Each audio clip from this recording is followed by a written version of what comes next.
Ya Robun, andalan mukbangan keripik Ronajaya. Yaru.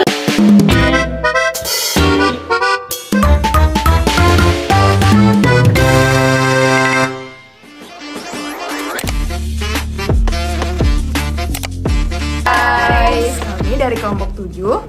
Aku Eri, aku Halisha, Aku Kayla. dan aku Dea. Kami ingin mengunjungi rumah produksi keripik Ronajaya. Let's go.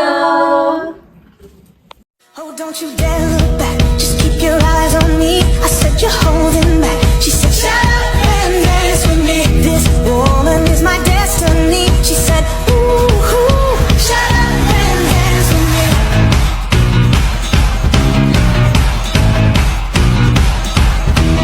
We were victims of the night. The chemical, physical, kryptonite. Helpless to the base and the faded light. Oh, we were bound to get together, bound to get together. She told Mom, I don't know how it happened. We took the floor and she said, oh, don't you dare look back. Just keep your eyes on me. I said you're holding back. She said, shut up and dance with me. This woman is my destiny. She said, ooh, ooh, shut up and dance with me. Hai guys, jadi sekarang kita sudah sampai di keripik Ronajaya. Iya, silakan. Yang apa? Nih, yang best retro. Ini coklat. Ini.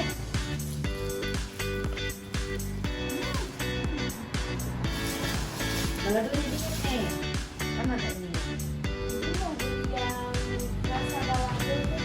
Berapa? 200 gram. Ya, itu.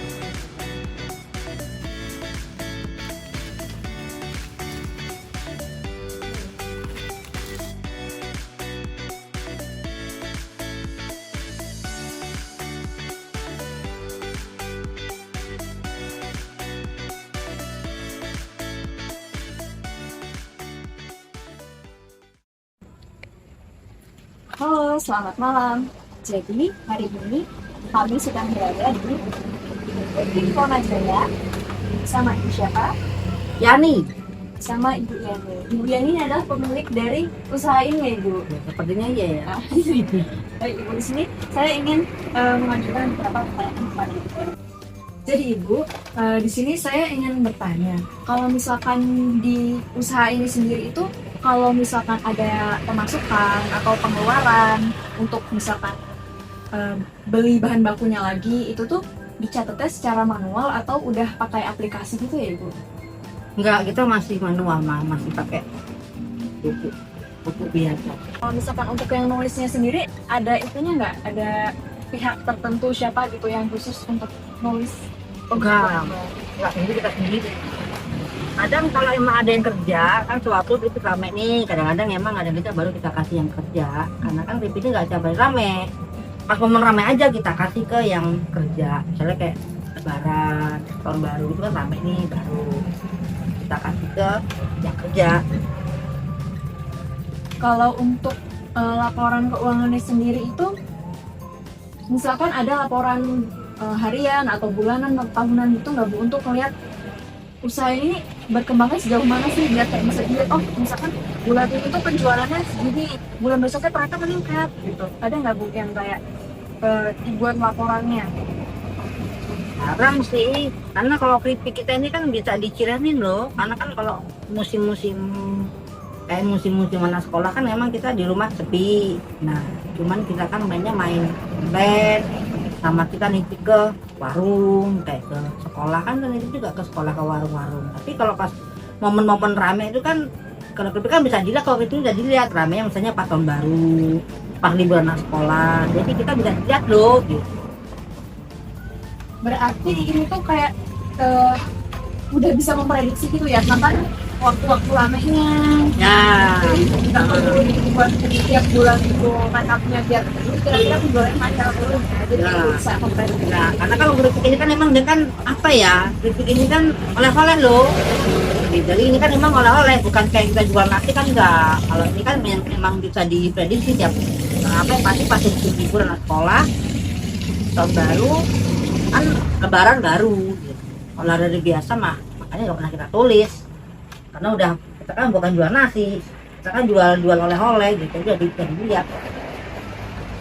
Kemudian kalau misalkan kan tadi kan pembukuannya itu kadang dibukukan, kadang tidak ya Bu. Nah kemudian tantangannya itu apa sih Bu kalau misalkan dalam penulisan pembukuannya gitu kan, tadi kadang dibukukan. Nah dalam penulisannya itu ada nggak sih atau nggak ada ya kesulitan dalam pembukuan? Kalau kesulitan nggak ada sih, karena kita kan usaha kecil UKM, jadi kita nggak bisa lah kalau gitu mas dalam Kemudian kalau misalkan di sini tuh Bu, yang paling best seller nih, paling laku banget apa sih Bu? coklat, Coklat. coklat sama keju. Kalau untuk ini loh, kalau itu pisang ya. Nanti kalau untuk singkong itu biasanya balado sama original. Untuk pembayarannya Ibu di sini tuh bisa pakai metode apa aja ya Ibu?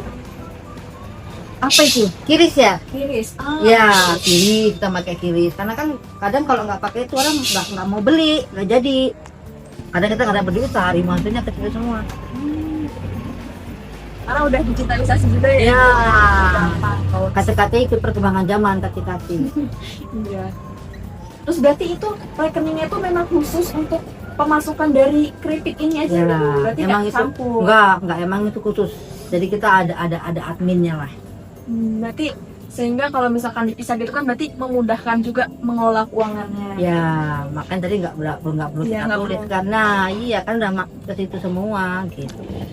Terima kasih Ibu atas jawaban dari pertanyaannya.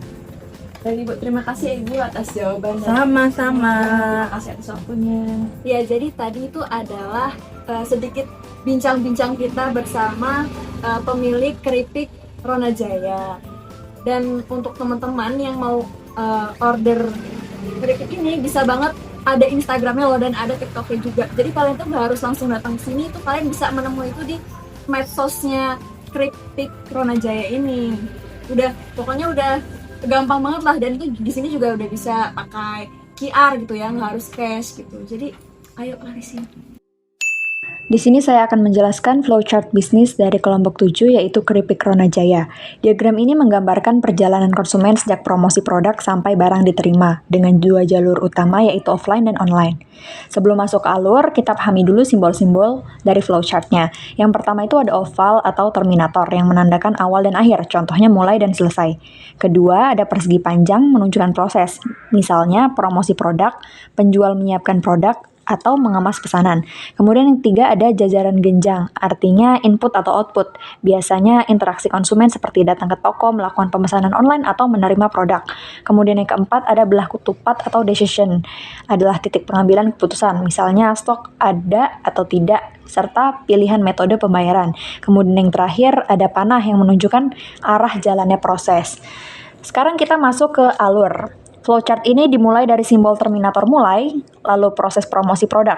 Konsumen tertarik membeli, dan di sini jalur bercabang jadi dua yaitu online dan offline.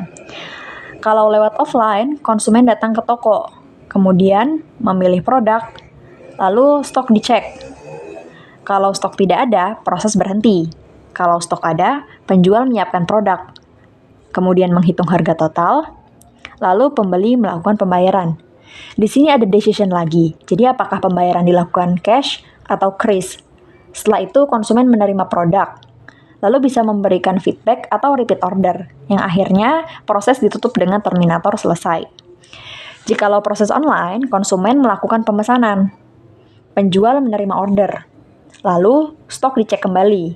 Jika tidak ada, maka proses berhenti. Jika ada, penjual mengonfirmasi harga plus ongkir. Pembeli kemudian melakukan pembayaran dengan beberapa opsi, yaitu cash on delivery, e-wallet, atau transfer bank. Setelah itu, penjual mencatat transaksi, mengemas pesanan, lalu produk dikirim via kurir. Konsumen menerima produk, kemudian bisa memberi feedback atau melakukan repeat order, dan proses berakhir di terminator selesai. Kesimpulannya, flowchart ini membantu kita melihat bahwa alur bisnis itu baik offline maupun online punya tujuan yang sama, yaitu konsumen menerima produk dengan puas. memberikan feedback, dan diharapkan melakukan repeat order. Dengan flowchart ini, kita juga bisa melihat titik penting pengambilan keputusan, yaitu ketersediaan stok dan pilihan metode pembayaran. Itulah alur lengkap dari flowchart bisnis kelompok 7.